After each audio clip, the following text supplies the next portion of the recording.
Today on Rethink Real Estate, we've got Lyle Donan, and I have to admit is that going into this, I thought it was a little bit more along the lines that it was going to be diving into more of the technology side of the business around PropTech and InsurTech. He is the CEO and founder of a company called Room and Pillar, and you have to check it out. The links will be down below. But that's primarily the investment that he takes. He's got a family office where he's investing in PropTech and then also InsurTech. But the thing that I found absolutely fascinating on this episode is the background that Lyle has, where his company that was passed down from his grandfather to his father, then to him, that then he sold, was a company that did investigation work for insurance companies to find the cause of the issues or the problems that did occur, which gave insight to so many different attributes of real estate, but then in the insurance business as well.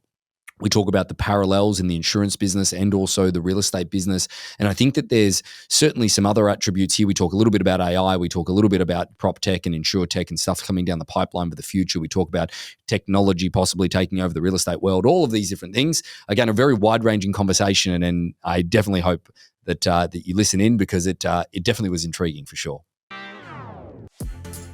Welcome to Rethink Real Estate. My name is Ben Brady, and this is a real estate podcast aimed to deliver sales strategies, marketing tips, and business insights from industry experts and myself to build a listing-focused business for the future. Let's get into it. Lyle, welcome to Rethink Real Estate. Thank you very much for having me. Lyle, exciting little talk that we're going to have today. I'm always a little bit geeked out on this topic when it comes to investing, it comes to the PropTech industry, but obviously your background's a little bit deeper than just that stuff. If for somebody that's just tuning into the episode, why should they hang around? My background, I'm a licensed professional engineer, but as opposed to growing up designing property and building property, I've spent my life investigating damages to property. That's covered all 50 states. Several 100,000 investigations have occurred under either my leadership or business that I've owned and operated, of course, a couple of decades there. And we really investigate property damage for everyone from FEMA, the federal government, down to every single major logo of insurance company across North America. Oh, wow. That's so I guess that from a spectrum of seeing what can go wrong, you have a pretty in-depth vision of that. And again, that's really not one of the things that I want to go in a different direction of questioning at this point into your investments and the PropTech side of the business and all that stuff. But I'd love to just dive deeper into that for a second. What do you have, situations, or what is the most common thing that you deal with in that space of what you see goes wrong? I guess from the realtors that are listening or the people in real estate, what's the one thing that you think that people should be aware of when purchasing a property that they could do in order to remedy problems to the highest degree? I know that's a general and probably vague question, but is there something that you would do in particular situations or particular moments to sort of avoid that level of risk that you see people in? I think it's a fabulous question. And so I'll answer this by saying, we think we know a thing or two because we've seen a thing or two. And so having looked at this much property damage over literally decades, we can tell you confidently that the number one leading cause of damage to real estate in the United States is wind and hail damage. Oh, really? Yeah, by frequency. If you take frequency and severity and combine them together, wind and hail damage every single year in America is going to be by far the leading cause of damage. Interestingly, number two, the most frequent cause of damage to real estate across America is going to be an interior water leak. So plumbing leaks. And most of us are going to experience numerous plumbing leaks if we own and operate property across our lifetimes. And then third is going to be a fire. And thankfully, fires are very, very rare, but when they occur, they're very expensive. So if you really want to think about strategically the subject of damage to all real estate, I would invite you first to think about the outside of the property, specifically the roof, and the peril of wind and hail damage, because that's going to be the most common thing you're going to see. Can I ask again another question that's sort of outside of the realm of what we're going to talk about today? We have a significant problem in California at the moment when it comes to fire insurance. Like, for example, is that you've seen a great deal of companies that have exited California from an insurance perspective, full stop. But then, like all of these pretty high-end properties that we get to deal in with our average sale price being what it is, and like in the canyons and all of these areas, where people are having to self-insure, and if they are going to insure, it's costing them an exorbitant amount of money. Do you see that changing anytime in the near future? Have you seen it before in other marketplaces? Yes, we have seen it before in other places, and no, I don't expect this to get any better before it gets worse. So you've got some fundamentals that are not working in your favor if you're focused in the California insurance market. The closest parallel that I would guide people to is the state of Florida. Mm-hmm. And the Florida property insurance market has paved the way of dysfunction and chaos. And so you can actually look to Florida to perhaps see the future of what we might have to deal with in the state of California regarding this peril of wildfire and the dynamics there. But just very quickly, a couple of macro points that I think your audience really should understand. The homeowners insurance market in the United States has lost money, has been negative for the last 3 consecutive years. And if I'm not mistaken, 4 out of the last 5. Wow. So this is not a market that's performing financially very well, despite probably the common perception to the contrary.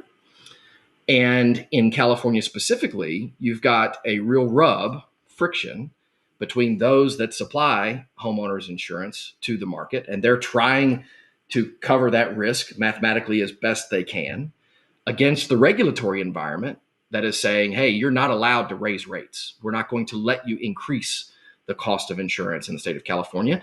And that's a tremendous rub. There's a lot of friction there. And so if you see the market, quote unquote, hardening because insurance is harder to buy in the state of California, one, that's a outcome of the market getting so hard that many insurance companies are saying, I can't be profitable here any longer. And so by virtue of not being able to make money, I'm simply going to quit. I will stop selling into that market. Which is their right. It makes a bad problem worse. Yeah, that's right. Well, again, just so that I understand, like Florida paving the way for the way that California is probably going to go in those particular situations. You're probably are you referring to the hurricanes that they have there on quite a frequent basis? Is that one of the reasons why?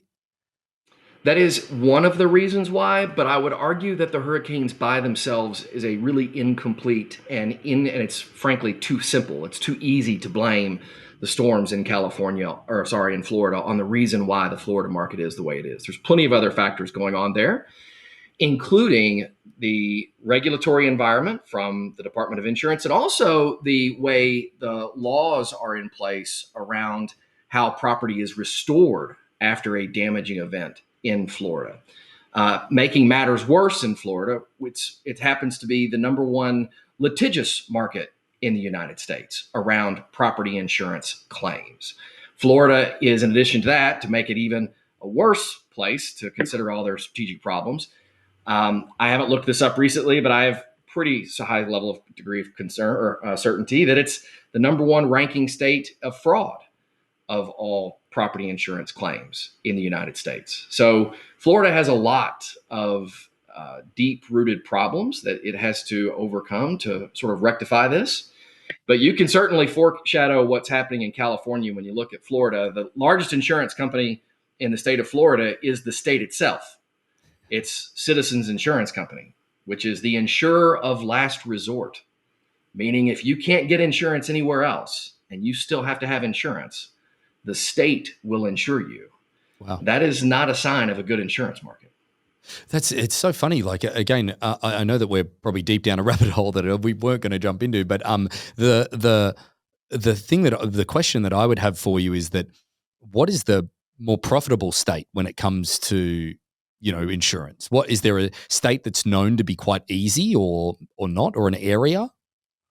Well, I'm not an expert on necessarily the profitability of insurance carriers on a state-by-state basis, and so I don't want to suggest otherwise.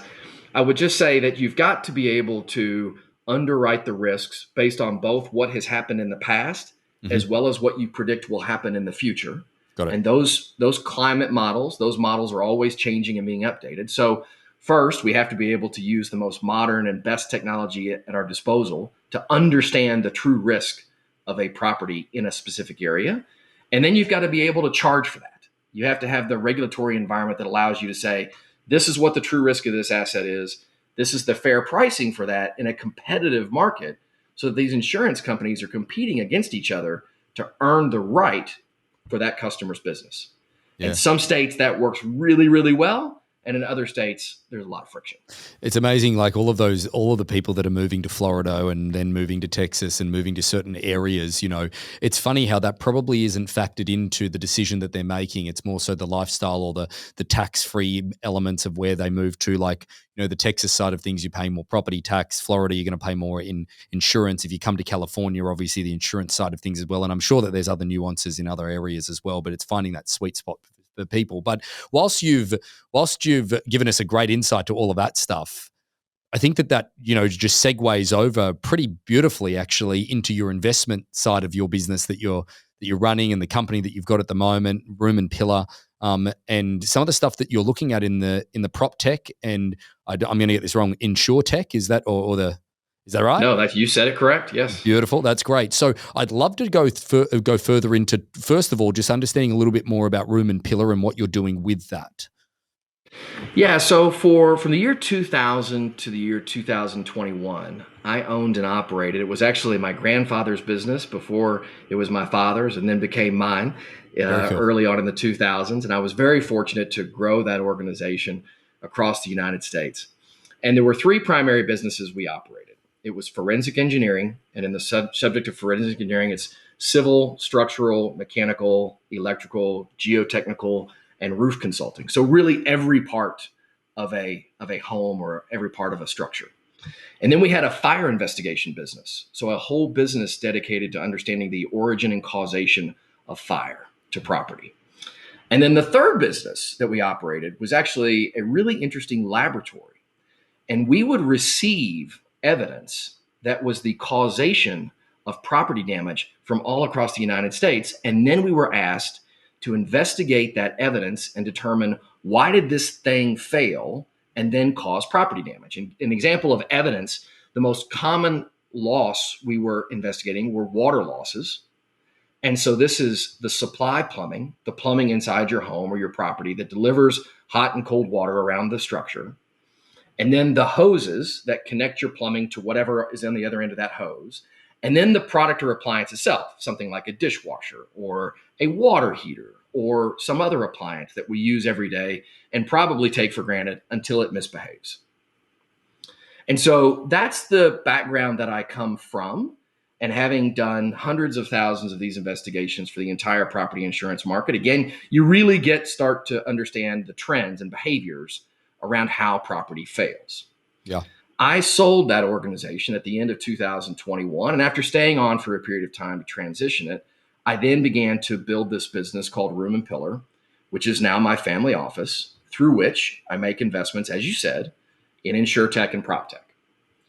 But really the fascination for me is I get the pleasure of interacting with folks like you who don't come from my background, but nonetheless are really keen on real estate. Yeah. And I think that includes your audience here today. Absolutely. Is there are so many parallels that property insurance organizations will go through, whether it's underwriting and trying to understand the risk or understand the condition of real estate before I issue an insurance policy to that. That's underwriting and risk management workflows, all the way to now that I own it, I'm going to try to prevent some bad thing from happening. Or something does happen that's unfortunate and unforeseen, and now I've got to respond to it. And so all these different business structures exist in property insurance, and you find that they exist elsewhere. If you're a realtor, you're trying to do many of those things for your customer, whether you're representing them to sell an asset or to buy an asset. Mm-hmm. If you're a bank and you're going to loan on that asset, same thing. What's the risk of it? Up, down, and during the hold period. How am I going to get out of this thing? What's the math going to look like? If you're a home inspector, a building inspector, all these different constituents are all thinking about many of the same stories that happen in home insurance, for example. And so what I've tried to do is look outside of property insurance to PropTech and say, what is it that developers are using? What technologies are developers using to either help them build better, build smarter, provide better service to their customer? If you're in the real estate transaction business, realtors, lenders, what are you using to understand risk? How are you thinking about pricing? All these different work streams, by the way, are eerily similar to what's happening in insurance. And what's really fun is when I can find something happening in real estate that's actually better than what's being deployed in insurance. That creates an investment opportunity. I can invest over in real estate and try to deploy that technology in insurance. And the opposite is also true. Yep. So I can find things that are happening in insurance which are superior to workflows or work streams or technologies or products than what people are deploying in real estate. And then I can take those and try to leverage them across to a brand new market that delivers a very similar solution and value. It just makes, there's such a synergy there, and it makes total sense. The couple of synergies that I've seen that like make total sense, first ones that I've just sort of in my head sort of is going through is that you being able to see and identify and understand from the previous business that you've now sold where things go wrong, and then the investigation into seeing how that could have been prevented creates this whole avenue for knowing, you know, what are developers using, or what are people doing, or what's the technology that we could do in order to actually fix that problem or be notified or identified of that problem before it goes any further. And then secondarily is that the insurance business and the property business / insurance business and the synergies they have there, you know, can definitely create just incredible opportunities by the way that things are done. But first question in that sense is that what moves slower, the insurance industry or the real estate industry? Oh, the insurance industry, no question. And there's good reasons for that, by the way. It's not that they're just simply adverse to change or that they're not interested in innovation and cutting edge technologies. It's that it's the regulatory environment that they live in. Right. And they're under such great scrutiny Right. as they operate their businesses, as they design their businesses and the products that they sell in the marketplace. The regulatory pressure is extreme. Right. And actually, you can think about how much disruption we see in every facet of the world around us. And you look at insurance, you say, well, why are they so slow? And the answer is that this defensive moat that protects that industry is also designed to protect the consumers of that industry.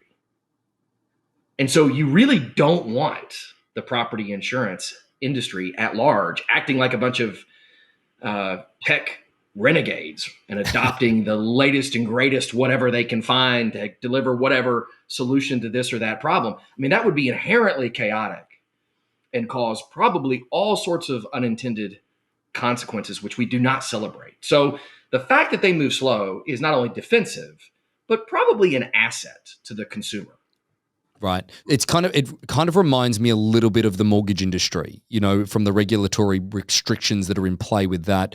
You know, you often think and you often feel with the lending industry, don't get me wrong, they've got a little bit more liberty with the products that they offer on a consistent basis, I would assume. I don't know, but it just feels very similar with the restraints that they have there. Whereas it does feel real estate or the property industry does feel very renegade, as you said.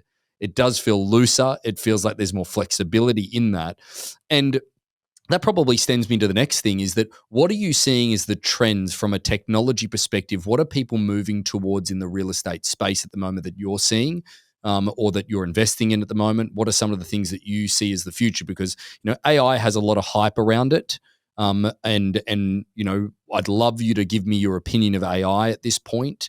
But from a prop tech perspective, what looks to be the future of that market? Well, I don't invest today in what I would call AI. I Right. invest today in businesses that generate the type of structured data and preferably really high fidelity data that is unique or in some way defensible that then I can leverage AI on top of to create derivative products and solutions that are going to yield a future value. So Got it. I'm not going to be the type of investor that's going to say, "Hey, I'm investing in AI today." That would be a false statement. I'm investing in the promise of AI across these various businesses, but I'm really keen on what data is that business actually generating, which is going to build some sort of defensive moat upon which I can deploy that AI to accelerate some really superb value. Now, I want to try to answer your question though about, you know, what's a theme or a specific example, right, where I see that real estate industry is moving in a more advanced way, let's say, than the insurance industry, although eerily similar workflows. One is where you are a multifamily owner operator and you've got all these tenants that you have to respond to their needs. You have a fiduciary responsibility to answer the phone when the water heater leaks and starts to flood the inside of the property and we don't have any more hot water and it's a cold shower. You've got a job to do. You've got to respond to that. And so one of the places where I see innovation, by the way, the same thing is true in property insurance, right? If I've got a water leak in my house and I'm going to file a claim, your insurance company has to respond. But in the real estate industry, one of the things that I celebrate is the ability for you to just simply ask the insured, hey, chat with me, interact with me right now. And there's all sorts of fantastic technology companies out there that are building these interfaces and interactions that allow us both audio, video, text, et cetera, to interact with whoever is there and whoever is dealing with that crisis in real time. Got it. One of our businesses that we invest in at Room and Pillar is a company called Mezzo, Chicago, Illinois-based PropTech. And I'll never forget one of the first examples in their organization is they received a tenant ticket where the tenant said, hey, I can't light my stove. I can't turn the stove on. And they were able to very quickly teach the tenant how to light a pilot light and solve his own problem. And that's a really simple thing to do for most of us, is to light a pilot light. But this person was in complete distress because they couldn't get the stove to work just because the pilot light was out. Another example of that is like the toilet's clogged. Well, do I have to dispatch out a plumber to unclog the toilet? Not really. How about I just teach you how to use a plunger? And so those are things that, we don't see yet happening in home insurance workflows or solutions. And of course, those are very, very elementary. Those are super simple. But let me give you another one, right? So let's go to a simple dishwasher in a kitchen. Most of us enjoy our dishwasher. When it works, we probably take it for granted until it stops working. When that dishwasher stops working, if you're the landlord, what I want to know is, should I send somebody out there at all? Because maybe the right answer is, this dishwasher is really old. And even if I fix it and return it to service, I've thrown my money away. Mm-hmm. Wouldn't it be better if I knew instantly whether I should send someone out to repair a dishwasher or simply send someone out with a brand new dishwasher and take the old one away? And so that exists today. That technology totally exists today. We can even go a step further and say, hey, when it breaks, we're moving towards a place where I can say, based on the make, model, and serial number, which, by the way, you can give me with an image off your smartphone, right? You can text me a picture of the label on your dishwasher. Yep. We can instantly come back to you and say, here's what it is. Here's how old it is. So now we know whether or not, is it less than its estimated useful life, or is it already too old? In this case, you probably should replace it rather than repair it. Yeah. But if you are going to repair it, based on the data, here's the likely parts inside of that dishwasher that have failed. Yep. Maybe you should put these on the truck before you go. It's an interesting concept because we actually have partnered with a company that are just in the startup phase, where instead of it from a property management side, it's actually doing that from a sales side, where you would inventory everything for your clients that would purchase that property, right? And then you create a dashboard that stays in touch with them from your perspective as the realtor, letting them know the age and the life cycle and things that are ultimately there in that property that might go wrong, or even if they do, you become that resource for them. So therefore, you can stay engaged as their need within real estate. It's amazing to see that the inventory that you can keep on a property and how much foresight you can have when they've shown us the case studies of doing that on many properties over the last couple of years, just for proof of concept with their startup. Yeah, here's a statistic that most folks don't know, but between 2 to 3% of all the appliances installed across America have been recalled. Yeah. But nobody knows. That's a lot. 2 to 3%, to some folks is like, wow, it doesn't sound like a lot until you do the math. And you're right. It is a massive number of products that are already recalled that we're all living with today. And yet no one knows. And the reason you don't know is because the manufacturer will declare a recall, but because the manufacturer doesn't know where their stuff went. Right? They may have sold it to a distributor, or maybe sold it to a retailer who then sold it to an installer or sold it to a builder. There's no connection between the consumer and a manufacturer. So a manufacturer declares a recall, consumer doesn't know. So you can actually use data to build that bridge and to automate that. So that not only, hey, it may not be recalled when you bought the house, but let's say a year later, there's a recall on that. Well, you should be able to automate that to the person who owns that property. 100%. Did you know your water heater is now recalled? You can take action on that. Yeah, it's a good point. I think that there's another angle of this, Lyle, that I'd love to get your opinion on, because technology and real estate and the world of real estate, and when I say real estate, I don't mean property, I don't mean development, I don't mean the property management space. I mean realtors and technology. It's a love-hate relationship. It's funny, you look at companies like Compass, who invested $1 billion into their technology. The realtors, they've got a very, very, I'm not going to quote a number, but I've heard a number, but it's an incredibly low adoption rate. We've built our own technology. And again, whilst we really promote it internally, have a very low adoption rate. And every single company has this issue. So first of all, it's the use of technology within their businesses and the leveraging of that. But then secondarily is that every real estate agent is around the world is looking over their shoulder, waiting for technology to replace them eventually. Now, in the commercial space, I think there's a very good argument for that because of the nature of the lack of emotion in that transaction, Whereas, in the residential sector, we're managing emotion, and for lack of better terminology, most of the time we're managing greed, where, that algorithm or that situation probably can't be handled just yet by technology. Do you see, because there was a lot of hype there a while ago, I think I want to say pre-COVID, around a lot of people investing a lot of money into ways to remove the realtor from the transaction. Now, it's a massive space because of the volume of commissional dollar that comes in there. So there's always going to be a target on its back. And also it's a space where, like we've just seen with the lawsuits on the buyer side commission, there is zero sympathy for realtors. Everybody thinks realtors make a great deal of money, okay, even though the income across the country is lower than welfare in most states, based on the cyclical nature of it, but then also based on the transient nature of somebody not doing it full time. So long-winded question, but where do you see a fair bit of money going into that space still? If so, is there any threats that realtors should be aware of? And again, I think you should welcome them, because it makes us all get better, and it probably lets us all, reflect on whether or not we should be doing it, because we are playing with people's biggest transaction, or one of them. Where do you see the conflict for the real estate industry with tech? Wow, that's a really broad question. I'm going to do my very best to answer it with giving you a couple of anecdotal thoughts. Okay. Yep. So first, I think for most consumers, buying and selling real estate is a very infrequent thing. It's not something we do a lot. Mm-hmm. So frequency is very, very low. I'm only going to do it a few times, maybe in my whole lifetime. And the severity of this decision is at an all-time high. I mean, for most of us, there's nothing more consequential than the amount of money we're going to spend buying or selling a house. And so you're at the extremes of frequency and anxiety and or severity. And that's the reason why I think the role of a realtor is incredibly defensible.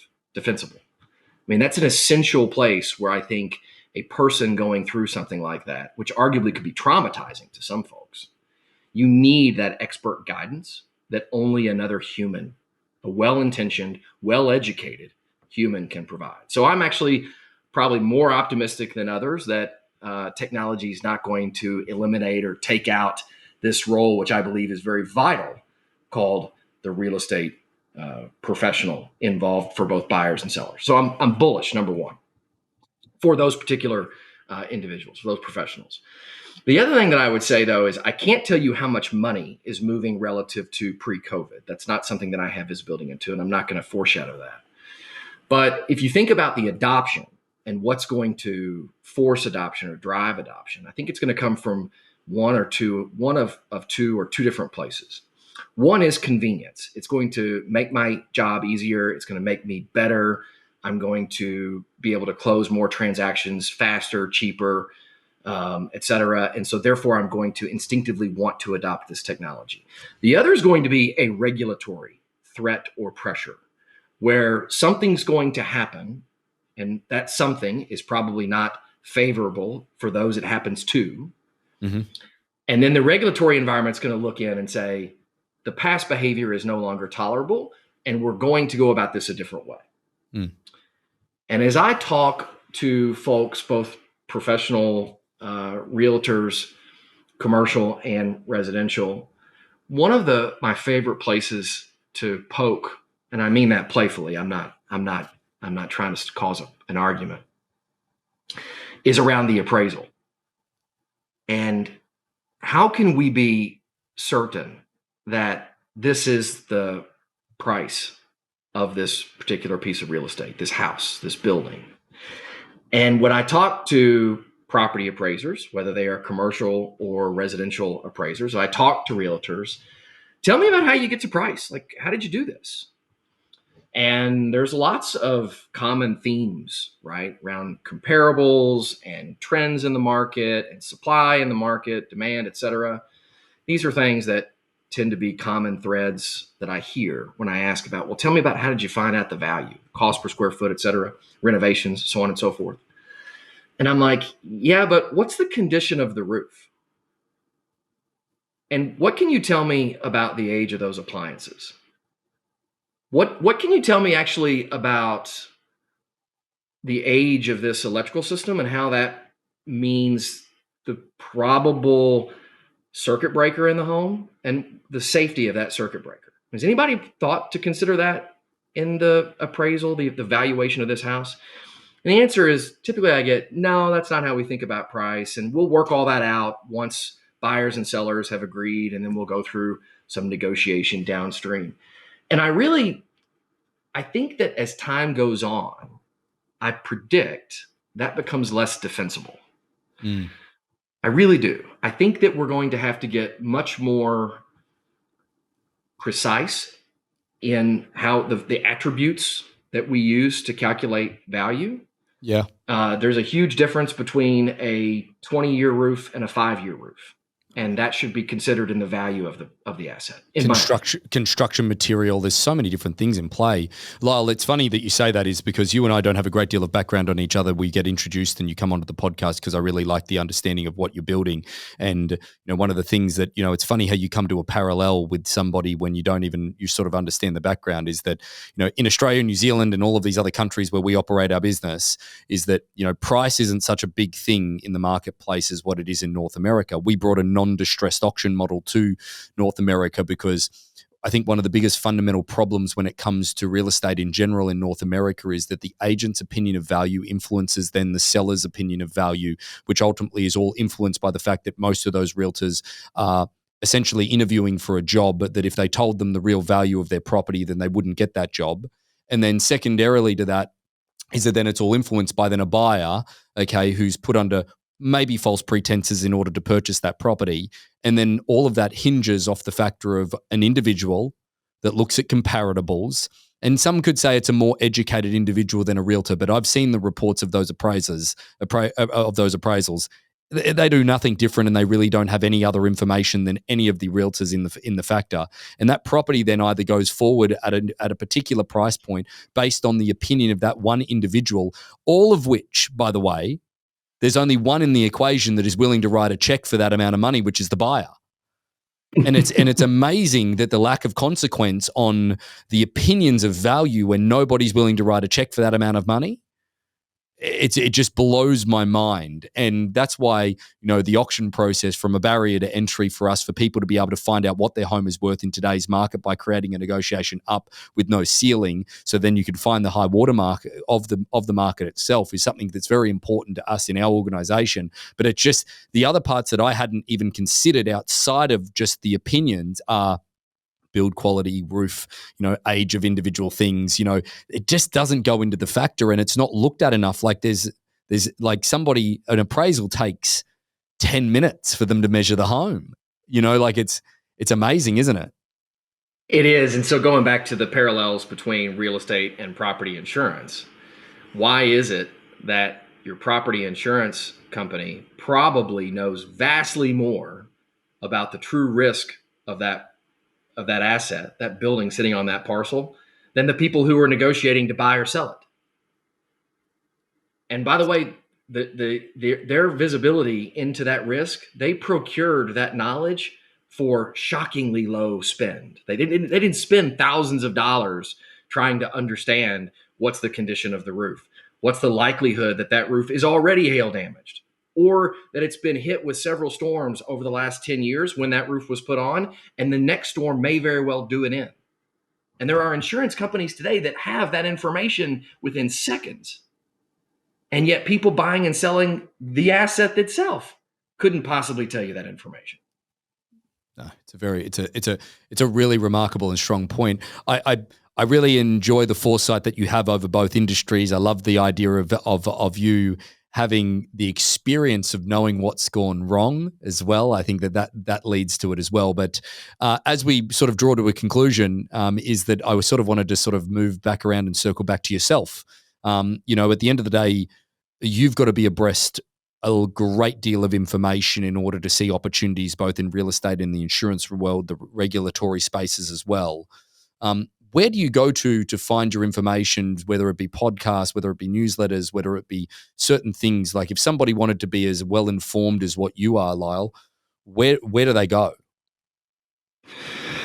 Well, I think I come from a pretty, it's not a unique background, but it's certainly not a common background. So I tend to continue to stay very active in insurance claims, organizations and associations, and participate in those venues where those professionals congregate, risk management, conferences, et cetera, places where I go, listen, meet, and talk to folks. And then also in PropTech, I'm involved in a few different PropTech venture capital firms. And so you really, by doing that, they expand my aperture, and they're able to bring me many more different opportunities to look at and consider. And actually, the reason that I do that is I help them diligence these opportunities. Most of these PropTech venture capital funds don't have the property insurance background that I do have.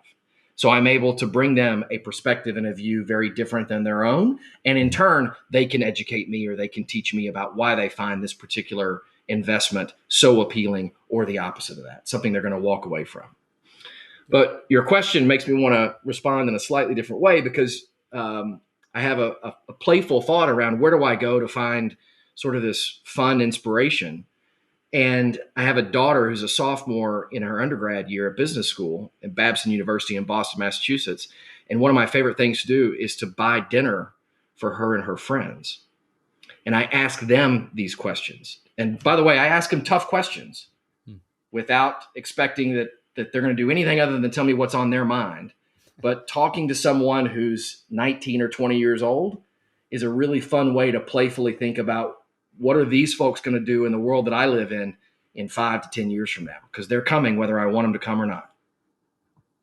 Oh, that's great. That's really good advice. I was speaking to somebody else on a previous podcast, and I'm like, how do you stay in tune with what's going on in your industry? They're like, I literally go out and talk to people and I find the common theme. I'm like, oh, new concept. Wow. Yeah. But I guess from a personal perspective, podcasts, favorite books, life habits, life hacks, something that we could share with the audience. One of my favorite themes is to read historical books, and particularly books on U.S. history. I'm from Kentucky, somewhere between the North and the South, so both are interesting to me from a historical perspective. But I had the privilege of spending a little bit of time at the United States Army War College in Pennsylvania and interacting with the professors there. And they taught me a life lesson, which is we should study these historical lessons and try to put yourself, not just as a reader of the story and understand it, but put yourself in the shoe of the protagonist in the story and try to understand and rationalize, why did they make that decision? And so the book that I'm actually rereading right now, ironically enough, is a book called Killer Angels, which is a fictional story, but very based in the way the Battle of Gettysburg occurred. Right. And the reason that I'm so fascinated by that is it literally puts me in the seat of those that were there making the decisions in real time, in first person, and trying to understand, why in the world did they make such a dumb decision? Why in the world did they do something that seemed so irrational to me, but to them was the right thing to do? And so that's a long way of saying I love to study history and try to think about that in the current context of whatever I'm doing, and say, let me think about this in a very structured, different way. Yeah. Try to make sure I'm making the right decision. No, that's a really good perspective on things. Anything from a perspective of podcasts that you listen to or anything like that? Yeah, I'll give you my favorite insurance technology podcast, which is FNO InsurTech. Those guys are fantastic. They've got really great guests that cover a broad breadth of property insurance topics, and I think that your audience would really enjoy that. Well, Lyle, we really appreciate you being on Rethink Real Estate. It's been a really good conversation to really start thinking about things in a different perspective and looking at parallels within industry as well. So thanks so much for jumping on and sharing. Thanks for having me on. I've enjoyed this. So about 75% of our audience hasn't liked, followed, or subscribed to our podcast. It would mean the world to us, and it would help this podcast more than you know to expand our reach if you were to like, follow, or subscribe on any of the platforms that you're watching or listening on. Thanks again.